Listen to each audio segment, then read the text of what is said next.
Hi friends, how are you? आज के video पे मैं फिबोनाची रिट्रेसमेंट और फिबोनाची एक्सटेंशन, ये दो काफी इंपॉर्टेंट टूल्स मैं डिटेल में एक्सप्लेन करने वाला हूँ। ये दो टूल्स यूज करके मार्केट के मिनिमम और मैक्सिमम टारगेट्स कैसे फाइंड आउट करने हैं, डिलीवरी ट्रेड्स कैसे प्लान करने हैं, ये वीडियो पे मैं आपको सिखाने वाला हूँ। So it's a free educational video. अभी फिबोनाची रिट्रेसमेंट और एक्सटेंशन टूल्स अगर आपको सीखने हैं तो सबसे पहले दो कंसेप्ट आपके क्लियर होने चाहिए, वो है इम्पल्स एंड करेक्टिव। तो पहले ये दो टर्म्स में आपको एक्सप्लेन कर देता हूँ। दो टाइम फ्रेम चार्ट हम लोग रिफर करेंगे एनालिसिस करते वक्त। सबसे पहला है monthly chart which is our higher time frame chart, और दूसरा है daily chart which is our lower time frame chart. शाम को जब भी आप एनालिसिस करोगे, दो चार्ट आपको साइड बाय साइड ओपन रखने हैं। मंथली चार्ट पे आपको मेजर ट्रेंड दिखाई देगा, तो यहाँ मेजर ट्रेंड अब दिख रहा है मंथली चार्ट पे। तो इसका जो इंटरनल स्ट्रक्चर है, मार्केट ऐसे जाएगा इंटरनली, ये आपको कहाँ पे दिखाई देगा? लोअर टाइम फ्रेम चार्ट पे दिखाई देगा। तो यहाँ मंथली चार्ट पे एक कैंडल एक महीने का है, और यहाँ पे डेली चार्ट पे एक कैंडल एक दिन का है। तो यहाँ एक कैंडल के अंदर यहाँ पे 20-22 कैंडल्स आपको दिखाई देते हैं। तो इसका इंटरनल स्ट्रक्चर आपको लोअर टाइम फ्रेम चार्ट पे दिखाई देगा। ओके। तो मंथली चार्ट पे अगर अप ट्रेंड चालू है, तो यहाँ डेली चार्ट पे जो भी बाउंस दिख रहा है वो क्या है? सारे इंपल्स वेव्स है। और डेली चार्ट पे जो भी मेजर ट्रेंड के अपोजिट डायरेक्शन के मूवमेंट्स है वो क्या है? करेक्टिव वेव है। तो यहाँ मेरे लिए सबसे इंपॉर्टेंट ट्रेड क्या रहेगा? Impulse waves. अब इमेजिन करो इसके अपोजिट अगर मंथली चार्ट पे डाउन ट्रेंड चालू है। ओके, तो मंथली ट्रेंड अगर डाउन है, तो इसका जो इंटरनल स्ट्रक्चर है, मार्केट कैसे जाएगा? ये फॉर्मेट में नीचे जाएगा, नए नए स्विंग लो बनाएगा। तो ये स्ट्रक्चर आपको कहाँ पे दिखाई देगा? Again lower time frame chart पे, डेली चार्ट पे। तो डेली चार्ट पे आपको क्या दिख रहा है? हर जो फॉल है, बेयर रैली है, वो क्या है? इंपल्स मूवमेंट है। और हर जो बाउंस बैक है वो क्या है? करेक्टिव मूवमेंट है। ओके।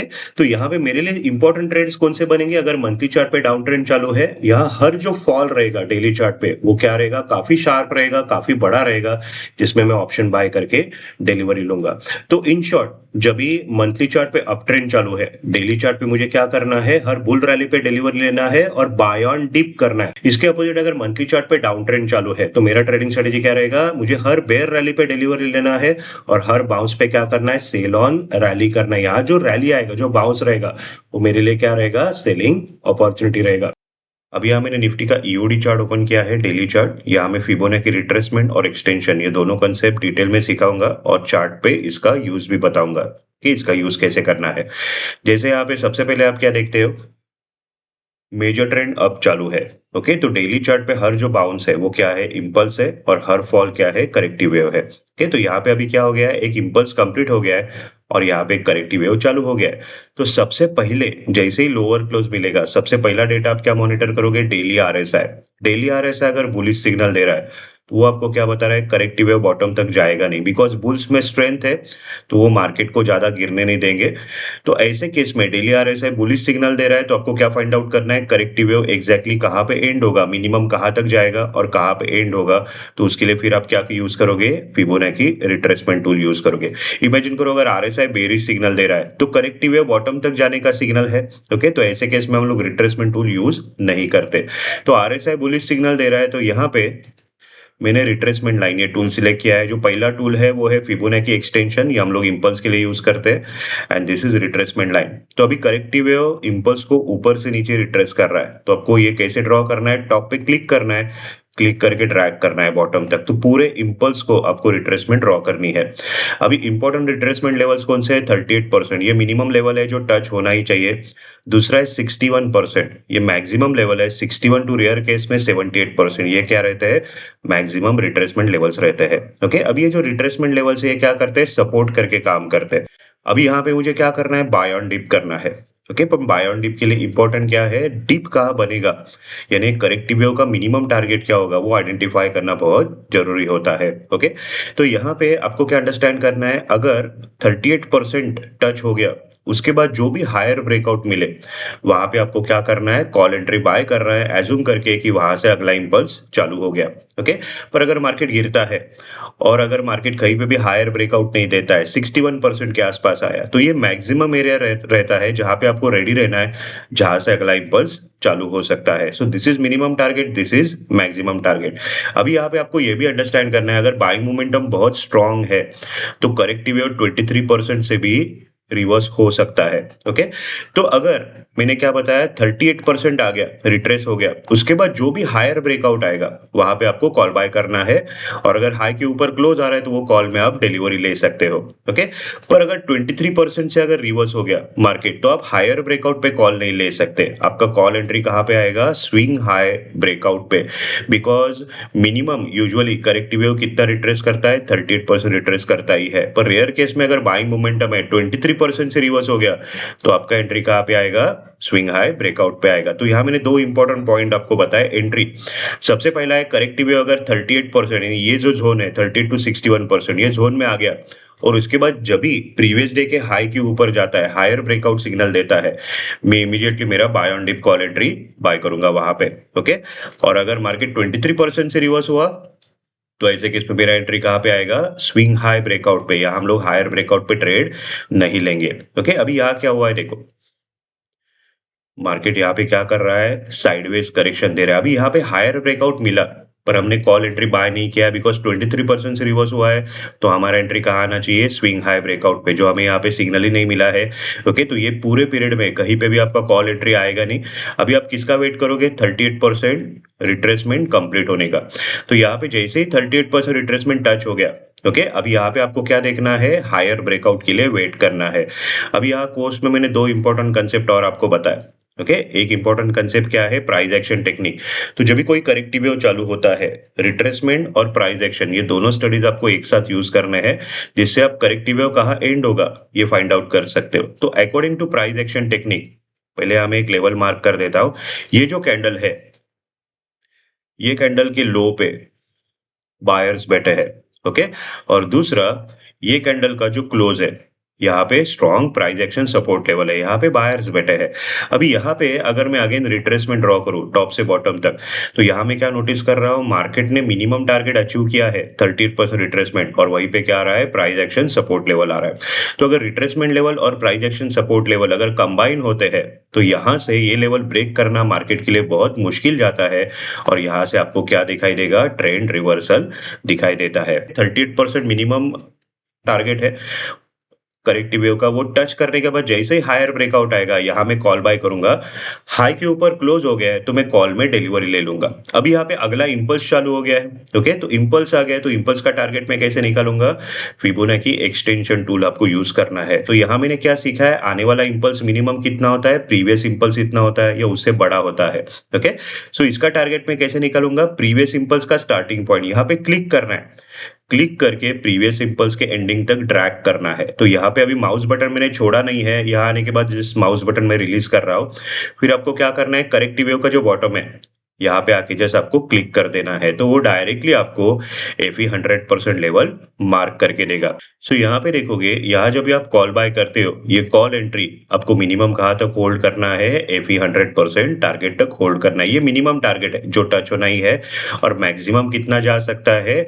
एफई 161% जा सकता है। ओके, अभी यहाँ पे एक्सटेंशन के कुछ रूल्स है, जैसे ये जो इम्पल्स है जो अभी चालू हो गया है, ये प्रीवियस इम्पल्स से रिलेटेड रहता है। ओके, यानी प्रीवियस इम्पल्स अगर नॉर्मल है, नॉर्मल यानी कितना होगा? 1000 पॉइंट से 1500 पॉइंट का है, तो आने वाला इम्पल्स मिनिमम कितना डिस्टेंस कवर करेगा? एफई 100%। ये मिनिमम टारगेट है जो टच होना ही चाहिए। और मैक्सिमम कितना जा सकता है? वो मैक्सिमम 161% भी जा सकता है। तो अगर कोई भी इम्पल्स 161% आ गया, तो ये आपको अंडरस्टैंड करना है, वहां वो टर्मिनेट होगा, नेक्स्ट डे से ही क्या होगा? ट्रेंड चेंज होगा। So this is minimum target and this is maximum target. Okay, अभी हमेशा वो 161% नहीं जाता है, पर अगर गया वो 161%, तो आपको इमीडिएटली आपके सारे क्वांटिटी स्क्वायर ऑफ करने हैं, बिकॉज ये आपको क्या सिग्नल करेगा? नेक्स्ट डे मार्केट क्या करेगा? ट्रेंड चेंज करेगा। ओके, अभी प्रीवियस इंपल्स अगर बहुत बड़ा डिस्टेंस कवर कर चुका है, यानी अगर प्रीवियस इंपल्स ने 2000 पॉइंट या 2500 पॉइंट डिस्टेंस कवर किया है, तो आने वाला इंपल्स वीक होता है, छोटा होता है। वो केस में वो कितना टारगेट टच करेगा? 61% टारगेट टच करेगा। ओके, जैसे इसका भी एक एग्जांपल मैं आपको दे देता हूं। जब भी कोई एक काउंटर ट्रेंड मूवमेंट चालू होता है, करेक्टिव वेव चालू होता है, आपको देखना है क्या उसने मिनिमम 38% रिट्रेसमेंट दिया है क्या? अगर दिया है तो ही इसको हम लोग करेक्टिव वेव बोलेंगे। इमेजिन करो कोई भी मूवमेंट है अगर 23% रिट्रेस करता है और अप ट्रेंड रिज़्यूम करता है, तो इसको हम लोग करेक्टिव वेव नहीं बोलेंगे। अगर कोई भी मूवमेंट 38% रिट्रेस नहीं हुआ है, तो ऐसे केस में हम लोग क्या बोलेंगे? ये पूरा जो बाउंस है, वो एक ही इम्पल्स चालू है। ऐसे हम लोग कंसिडर करेंगे। अब यहाँ देखो, यहाँ पे बीच में मार्केट ने लोअर क्लोज दिया है, तो इसको अगर मैं रिट्रेसमेंट ड्रॉ करूँ, तो आप देख सकते हो मार्केट 23% आया है, उसके बाद अप ट्रेंड रिज़्यूम हुआ है, ओके? यहाँ भी मार्केट ने लोअर क्लोज दिया है, पर अगर आप रिट्रेसमेंट ड्रॉ करोगे, तो आप देखोगे कोई भी मूवमेंट है जो 38% तक गया नहीं है। तो इम्पल्स के हाइट आप देख सकते हो, कितने हैं? तो यहाँ मार्केट ने क्या किया है, बीच में करेक्टिव वेव बनाई नहीं है, ये एक्चुअली ऐसा मूवमेंट आना चाहिए। इम्पल्स जो करेक्टिव वेव मिनिमम कितना जाना चाहिए? प्रीवियस इम्पल्स के 38% जाना चाहिए। तो वैसा हुआ ही नहीं है। तो यहाँ से आप देख सकते हो मार्केट ने ऑलमोस्ट 2000 पॉइंट के ऊपर डिस्टेंस कवर किया है ये इम्पल्स में, यानी यहाँ 2 इम्पल्स एक साथ आ गए, बीच में करेक्टिव वेव बना ही नहीं है। तो यहाँ पे मार्केट ने बहुत बड़ा डिस्टेंस कवर किया है। तो ऐसे केस में अगर मार्केट गिरना चालू हो गया, तो क्या इसको मैं रिट्रेसमेंट ड्रॉ कर सकता हूँ? इसको आप रिट्रेसमेंट ड्रॉ नहीं कर सकते। यानी यहाँ पे आप मिनिमम 38% रिट्रेसमेंट एक्सपेक्ट नहीं कर सकते। तो प्रीवियस इम्पल्स अगर बहुत बड़ा है, 2000 पॉइंट के ऊपर है, तो इसको एक तो आप फिबोनाची रिट्रेसमेंट ड्रॉ नहीं कर सकते। ओके? तो ऐसे केस में फिर जब भी मार्केट गिरेगा, ओके? इसका बॉटम आप कैसे आइडेंटिफाई करोगे? कोर्स में जो प्राइस एक्शन टेक्निक मैंने सिखाई है। करेक्टिव वेव के लिए हम लोग क्या यूज़ करते हैं? रिट्रेसमेंट और प्राइस एक्शन स्टडीज यूज़ करते हैं। तो according to price action study, ये कैंडल का जो क्लोज है, वहाँ पे बायर्स बैठे हैं। तो जैसे ही लेवल टच हो गया, ये टच होके ये क्या हो गया है? मार्केट रिवर्स हो गया है। तो यहाँ आप सिर्फ price action support study use कर सकते हो। ये जो पूरा मूवमेंट है, इसको आप रिट्रेसमेंट ड्रॉ नहीं कर सकते अगर ये मूवमेंट 2000 या 2500 पॉइंट के ऊपर है। ये पहला रूल आपको याद रखना है। अब यहाँ पे एक्सटेंशन अगेन मार्क करना है बिकॉज़ अगला इम्पल्स चालू हो गया। तो अगर इसको मैं एक्सटेंशन ड्रॉ करता हूँ, ओके? तो यहाँ मैंने क्या रूल अभी-अभी बताया, प्रीवियस इम्पल्स अगर बहुत बड़ा है, 2000 2500 पॉइंट के ऊपर है, तो आने वाला इम्पल्स क्या होगा? वीक होगा, छोटा होगा। तो वो केस में हम लोग क्या टारगेट मार्क करते हैं? 61%। ये केस में मार्केट एफई 100% जो टारगेट है, वो टच नहीं करेगा। तो प्रीवियस इम्पल्स अगर नॉर्मल है, जैसे मैंने थोड़ी देर पहले सिखाया था, तो इम्पल्स का आने वाले इम्पल्स का मिनिमम टारगेट क्या रहता है? 100%, एफई 100% और मैक्सिमम टारगेट क्या रहता है? एफई 161%। पर प्रीवियस इम्पल्स अगर बहुत बड़ा है, 2000 या 2500 पॉइंट्स के अगर ऊपर है, तो आने वाला इम्पल्स छोटा होगा, वीक होगा, तो उसका टारगेट हम लोग कैसे मार्क करते हैं? 61%। अब यहाँ मैं और एक रिट्रेसमेंट और एक्सटेंशन का एग्जांपल दिखा देता हूँ। जैसे यहाँ देखो मार्केट ने अभी लोअर क्लोज दिया है, ओके? तो सबसे पहला काम आपको क्या करना है? टॉप से बॉटम तक आपको रिट्रेसमेंट टूल ड्रॉ करना है। अभी यहाँ टॉप पे आरएसआई ने बुलिश सिग्नल दिया है, वो आपको क्या बता रहा है? करेक्टिव वेव बॉटम तक नहीं जाएगा और इसके बाद और एक इम्पल्स आने वाला है, वो सिग्नल है। अभी यहाँ पे आप क्या एक्सपेक्ट कर रहे हो? मार्केट गिरना चालू हो गया, मिनिमम मार्केट को कितना जाना है? 38% जाना है। पर यहाँ पे आप क्या देख रहे हो? मार्केट 23% आया है और वहां से रिवर्स हो गया, अप ट्रेंड रिज्यूम हो गया, ओके? इसके बाद अगेन मार्केट गिरना चालू हो गया। तो यहाँ पे क्या ये जो फॉल है, इसको मैं करेक्टिव वेव बोल सकता हूँ, इसको आप करेक्टिव वेव नहीं बोल सकते। किसी भी फॉल को, काउंटर ट्रेंड मूवमेंट को अगर करेक्टिव वेव बोलना है, तो उसको मिनिमम कितना रिट्रेसमेंट देना चाहिए? 38% रिट्रेसमेंट देना चाहिए। तो यहाँ पे आप क्या देख रहे हो? यहाँ से यहाँ तक जो पूरा मूवमेंट है, आप क्या एक्सपेक्ट करोगे? ये एक ही इम्पल्स है, बीच में कोई करेक्टिव वेव बना ही नहीं है। तो जैसे अगेन लोअर क्लोज आया, अगेन अभी मैं क्या कर रहा हूँ? मैं फिबोनाची रिट्रेसमेंट ड्रॉ कर रहा हूँ। मैं टॉप से बॉटम तक रिट्रेसमेंट ड्रॉ कर रहा हूँ। अभी करेक्टिव वेव चालू हो गया है, उसको मिनिमम कितना जाना है? 38% जाना है, मैक्सिमम कितना जाना है? 61% जाना है, ओके? अभी यहाँ पे और एक स्टडी हम लोग मार्क करके रखेंगे, price action study. According to price action study कहाँ पे सपोर्ट बैठा है, यहाँ मैंने कुछ व्हाइट लाइंस मार्क किए हैं, ये प्राइस एक्शन सपोर्ट लेवल है। ये टेक्निक आपको कोर्स में सिखाई जाएगी डिटेल में। तो यहाँ पे आप देख सकते हो 61% के आसपास क्या आ गया? एक स्ट्रॉन्ग प्राइस एक्शन सपोर्ट भी आ गया है। अभी यहाँ आपको क्या करना है? मिनिमम मार्केट को कितना देना है? 38% देना है। मैक्सिमम कितना जा सकता है? 61%। तो यहाँ पे आप देख सकते हो मार्केट 61% पे आया है और जैसे ही हायर ब्रेकआउट आएगा, यहाँ पे आप कॉल बाय करोगे, यहाँ पे क्या एज्यूम करोगे? अगला इम्पल्स चालू हो गया। तो ऐसे करेक्टिव वेव का आप मिनिमम टारगेट फाइंड आउट कर सकते हो व्हिच इज 38% रिट्रेसमेंट और ऐसे करेक्टिव वेव का आप मैक्सिमम टारगेट फाइंड आउट कर सकते हो। लाइक 61% के आसपास आ गया, तो आप एक्सपेक्ट करोगे यहाँ पे करेक्टिव वेव एंड होने वाला है। या अगर कहीं पे प्राइस एक्शन सपोर्ट आ गया, प्राइस एक्शन सपोर्ट और रिट्रेसमेंट सपोर्ट अगर एक साथ आ गए, तो यहाँ से आप क्या एक्सपेक्ट करोगे, मार्केट बॉटम फॉर्मेशन करके ट्रेंड रिवर्स करेगा। और यहाँ पे अगर टाइम साइकिल डे भी आ गया, जो टाइम साइकिल टेक्निक मैंने आपको सिखाई है, इसका वीडियो भी अवेलेबल है यूट्यूब चैनल पे। तो टाइम और प्राइस कंबाइन हो गए, तो आपको डबल कंफर्मेशन मिलेगा कि यहाँ पे मार्केट क्या करने वाला है, ट्रेंड चेंज करने वाला है। ओके, सो यहाँ मैंने आपको बता दिया कि कोई भी मूवमेंट अगर 23% जाता है, तो उसको हम लोग करेक्टिव वेव कंसिडर नहीं करेंगे। मिनिमम 38% मूवमेंट आना चाहिए। अब यहाँ अगेन इम्पल्स चालू हो गया है, तो ये इम्पल्स का टारगेट मैं कैसे निकालूंगा, फिबोनाची एक्सटेंशन।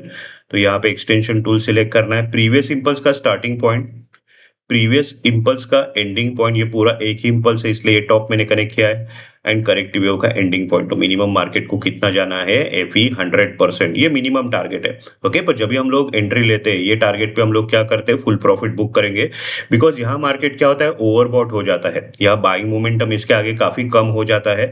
तो इसलिए यहाँ पे जो ऑप्शन बाय डिलीवरी ट्रेड है, हम लोग यहाँ पे क्लोज कर देते हैं। ओके, तो यहाँ मैंने कुछ एग्जाम्पल्स बताए कि कैसे हम लोग रिट्रेसमेंट और एक्सटेंशन टूल यूज करते हैं अप ट्रेंड में। अभी 2 मिनट में मैं डाउन ट्रेंड में भी एक एग्जांपल दिखा देता हूँ।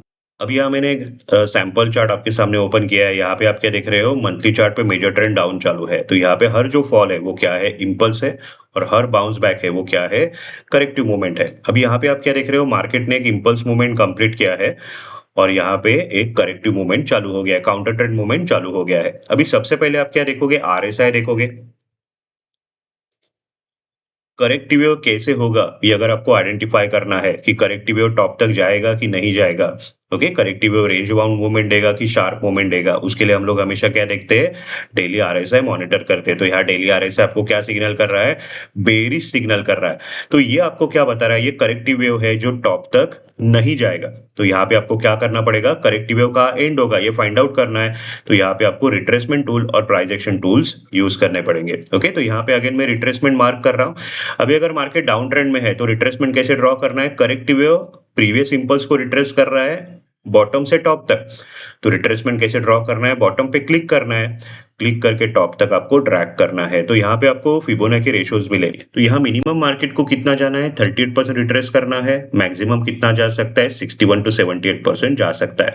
पर कोई भी मूवमेंट अगर 78% ब्रेक करे, तो वो आपको क्या सिग्नल करेगा, मार्केट ये जो प्रायर फॉल है उसको पूरा रिट्रेस करने वाला है। तो वो केस में मार्केट क्या करेगा, इसको 100% रिट्रेस करेगा। अभी यहाँ पे आपका एंट्री कभी आएगा, मार्केट का ये मिनिमम टारगेट है, 38% अगर टच करे, उसके बाद अगर लोअर ब्रेकआउट आ गया, वहां जाके हम लोग पुट एंट्री बाय कर सकते हैं, जब भी प्रीवियस डे के लो के नीचे आएगा। ओके, तो 38 to 61 ये मिनिमम एरिया है। ये एरिया के अंदर आने के बाद जब भी लोअर ब्रेकआउट देगा, वहां पे आप पुट एंट्री बाय कर सकते हो। या अगर मार्केट 23% से रिवर्स हो गया, वो केस में आपका एंट्री कहाँ पे आएगा, स्विंग लो ब्रेकआउट पे आएगा, स्विंग लो ब्रेकआउट पे आएगा, लोअर ब्रेकआउट पे नहीं आएगा। ओके, ये मैंने रूल ऑलरेडी बताया थोड़ी देर पहले। अब यहाँ देखो क्या हुआ है, नेक्स्ट डे मार्केट गिरा, आरएसआई ऑलरेडी बेरिश सिग्नल कर रहा है, वो आपको बता रहा है one more bear rally is pending. क्या यहाँ मैं पुट एंट्री बाय कर सकता हूँ लोअर ब्रेकआउट पे, हम लोग नहीं कर सकते, बिकॉज मार्केट 23% से रिवर्स हुआ है। तो ये केस में मेरा एंट्री कहाँ पे आएगा, स्विंग लो ब्रेकआउट पे आएगा। तो यहाँ कहीं पे भी आप पुट एंट्री टच नहीं करोगे। अभी मार्केट ने 38% लेवल टच किया है, तो इसके बाद जो भी लोअर ब्रेकआउट आएगा, वहां पे आप एज्यूम करोगे अगला इंपल्स मूवमेंट चालू हो गया है। अभी यहाँ देखो मार्केट कहाँ पे आ गया है, 61% पे आया है, और 61% पे क्या हो गया, लोअर हाई पैटर्न बना। ये लोअर हाई पैटर्न आपको क्या सिग्नल कर रहा है, बुल्स एग्जॉस्ट हो गए, और नेक्स्ट डे से क्या हो गया, बेयर रैली चालू हो गया। ओके, सो ऐसे एग्जैक्टली आप करेक्टिव वेव का एंड फाइंड आउट कर सकते हो। पर यहाँ पे और एक टूल हम लोग यूज करते हैं, वो है प्राइस एक्शन टूल रिट्रेसमेंट के साथ। तो यहाँ पे ये जो कैंडल है, ये कैंडल के हाई पे क्या बैठे हैं, सेलर्स बैठे हैं। तो यहाँ आप देख सकते हो प्राइस एक्शन रेजिस्टेंस है और रिट्रेसमेंट रेजिस्टेंस है, ये क्या हो गए, एक साथ आ गए, एग्जैक्टली वहां पे टॉप बना है, और वहां से मार्केट रिवर्स हुआ है। तो यहीं पे आप रेडी रहते हो। और यहाँ पे अगर टाइम साइकिल डे भी आ गया, ओके, तो प्राइस और टाइम कंबाइन हो गए, आप यहाँ बता सकते हो मार्केट अभी टॉप फॉर्मेशन यहाँ पे करने वाला है। ओके, अभी यहाँ पे मार्केट गिरना चालू हो गया। अप ट्रेंड के लिए आपने क्या यूज किया है, करेक्टिव वेव के लिए फिबोनाची रिट्रेसमेंट और प्राइस एक्शन, ये टूल्स हमने यूज किए हैं। अभी मार्केट गिरना चालू हो गया, इंपल्स मूवमेंट चालू हो गया, तो इंपल्स मूवमेंट के लिए हम लोग क्या यूज करेंगे, फिबोनाची एक्सटेंशन टूल यूज करेंगे। अभी एक्सटेंशन कैसे ड्रॉ करना है, प्रीवियस इंपल्स का स्टार्टिंग पॉइंट क्लिक करके ट्रैक करना है, प्रीवियस इम्पल्स का एंडिंग पॉइंट, यहाँ माउस बटन रिलीज करना है और फिर यहाँ पे आके जस्ट क्लिक कर देना है। तो ये जो एफई 100% है, ये क्या बन जाता है, मिनिमम टारगेट बन जाता है। तो ऐसे जो इम्पल्स है उसका स्टार्टिंग पोर्शन और एंडिंग पोर्शन आप फाइंड आउट कर सकते हो। तो ये इम्पल्स का आप बेनिफिट ले सकते हो। तो यहाँ मैंने 3 टूल्स आपको बताए। सबसे पहला टूल है फिबोनाची रिट्रेसमेंट टूल, जो हम लोग करेक्टिव वेव के लिए यूज़ करते हैं। करेक्टिव वेव का मिनिमम और मैक्सिमम टारगेट फाइंड आउट करने के लिए, ओके। फिबोनाची एक्सटेंशन टूल है, वो हम लोग इम्पल्स के लिए यूज़ करते हैं, इम्पल्स का मिनिमम और मैक्सिमम टारगेट फाइंड आउट करने के लिए। और तीसरा है प्राइस एक्शन टेक्निक, जो कोर्स में आपको सिखाई जाती है। वो आप करेक्टिव वेव के लिए भी यूज़ कर सकते हो और वो आप इम्पल्स के लिए भी यूज़ कर सकते हो। उसका मेन यूज़ क्या है, करेक्टिव एग्ज़ैक्टली कहाँ एंड होगा, okay, reversal levels find out करने के लिए, और इम्पल्स कहाँ एंड होगा, ये भी आप प्राइस एक्शन टेक्निक से फाइंड आउट कर सकते हो। इम्पल्स का आप मैक्सिमम टारगेट भी फाइंड आउट कर सकते हो using price action technique, okay. तो यहाँ मैंने 2 इंपॉर्टेंट कांसेप्ट्स आपको सिखाए ये वीडियो पे, फिबोनाची रिट्रेसमेंट और फिबोनाची एक्सटेंशन।